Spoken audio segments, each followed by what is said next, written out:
Hello and welcome to my weekly video blogs, and today on A.Vogel Talks Menopause I'm going to be talking about top tips to help menopausal women in the workplace.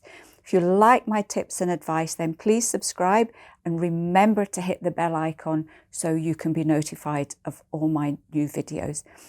We know that some symptoms are really severe, even sort of daily ones can disrupt an impact on your daily life. And one area that we know, just from all the questions we get in, is that your working day can very often be disrupted, sometimes quite dramatically, by the symptoms you're getting and what you can't do to help yourself. So today I thought I would talk about top tips that we use in my work to help women cope with all the issues going on with the menopause. Interestingly enough, the Office of National Statistics said that menopausal women were the fastest growing demographic in the workplace. So more and more women are reaching menopausal age and still working. And that's a huge number of the female population. And there was also a survey by the Fawcett Society which says that 1 in 10 women find it so difficult to work that they leave early. And Gen M's survey found that women still believe that their employers are not informed enough, are not supporting enough, and that they need more education on implementing welfare for women during the menopause. So although things are much more out in the open now, there is still a long way to go. I'm really lucky. I work for a company, I've been doing the menopause for quite a long time, and we have an open door policy, so anybody can come and talk to me at any time during the office. They let me share my knowledge, so not only through the videos that I do, but we have little workshops. As I say, I can chat with my colleagues anytime. Also, I do work with other companies, workshops, and today especially things like Zoom and Teams. My company recently won the Gen M award for the Menopause Champion.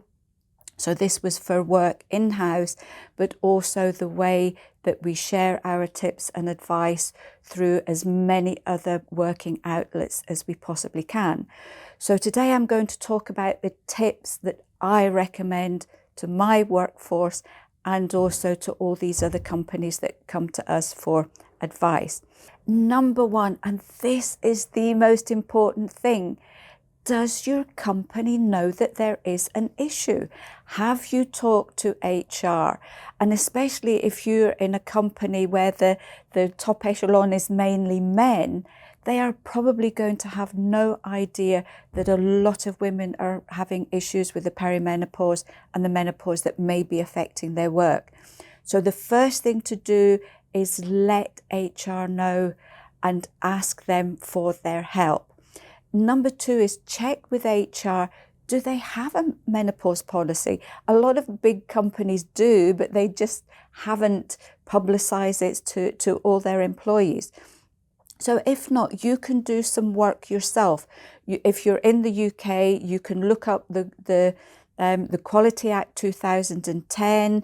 There's also the Health and Safety Act and well-being, which covers sort of well-being and emotional issues as well. If you're not sure, you can also go onto the ACAS website, which will give you plenty of details on women's rights as they go through the menopause. Number three, ask for a workshop. Can your company do a workshop? Is there anyone in the company that can provide this? Or you can go externally. You can ask, companies like ourselves. A lot of areas also maybe have health food shops where there are practitioners there who give menopause workshops too. So get that organised, and that in itself can make a huge amount of difference. Also invite the men along, because not only will that help them understand the women in the workforce, but that can then go on to help them in their own relationships when their partners are going through the menopause as well.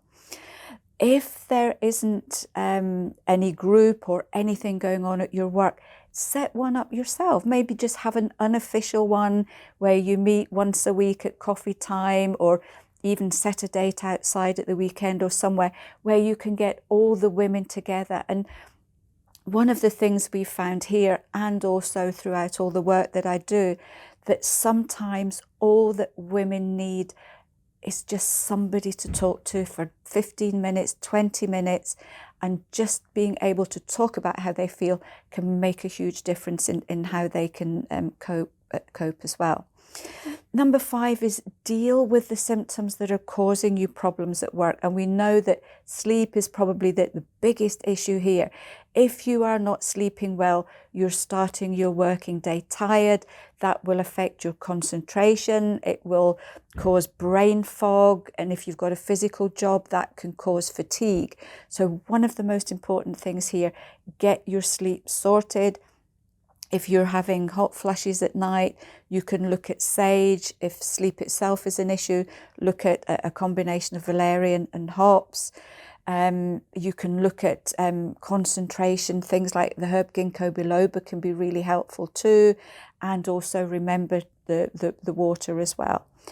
Number 6 is have breaks outside if you can. I know it's not always possible for a lot of people who work, but if you're in a situation where you can get out even for 15 or 20 minutes into the fresh air, just to have a break from your surroundings and all the pressure that you're under, that can make a huge bit of difference. A short walk with some deep breathing can really make a difference to your energy for the afternoon. Water, for those of you who follow me, you know how important water is. And I do know just from feedback from women that some jobs you can't have water with you. You can't have it in a bottle, you can't get to water, or it may well be that you're out all day and you don't want to drink too much because you can't get to a toilet. Then again, this is one of the situations, just make sure you have plenty of water to drink for an hour or two before you go out to work. Number 8, remember to snack regularly because your blood sugar levels can dip really quickly, and blood sugar dips will cause brain fog and fatigue. So to avoid these 2 symptoms, little and often, and some really healthy snacks in between your breakfast and lunch, and your lunch and your evening meal.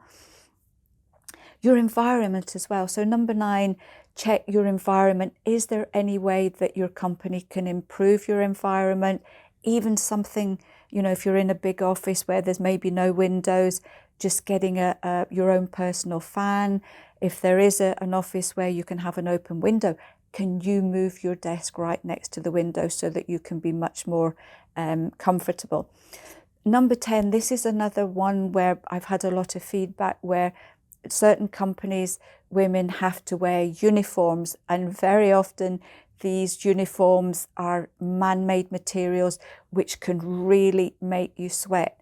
So if this is an issue, maybe talk about getting a uniform with more breathable materials, and try and wear layers if you can. If you're finding that flushes and sweats are an issue, then wearing layers that you can put on and take off can be really helpful during your working day to keep your temperature much more even. What you can do, number 11, for those of you for who it's appropriate, you could try our menopause support tablets. So these, if I can find them, these are for the perimenopause and menopause symptoms. So this is a menopause supplement that's helped thousands of women with their symptoms. It contains magnesium, which is great for mood and relaxation, and also an essential mineral for loads of different things during the menopause. It also contains hibiscus and soyo isoflavones, which are phytoestrogens. So I hope you found this helpful. For myself, I've realized that the working environment, if it can help to support you, can make a huge amount of difference in helping you cope with the menopause. So for all of you out there, if your company has done great things, let us know, because it can be helpful for so many other women. And if you've had any issues, again, it's really helpful for us to know all of these things. And until then, I will see you next week for another edition of A.Vogel Talks Menopause.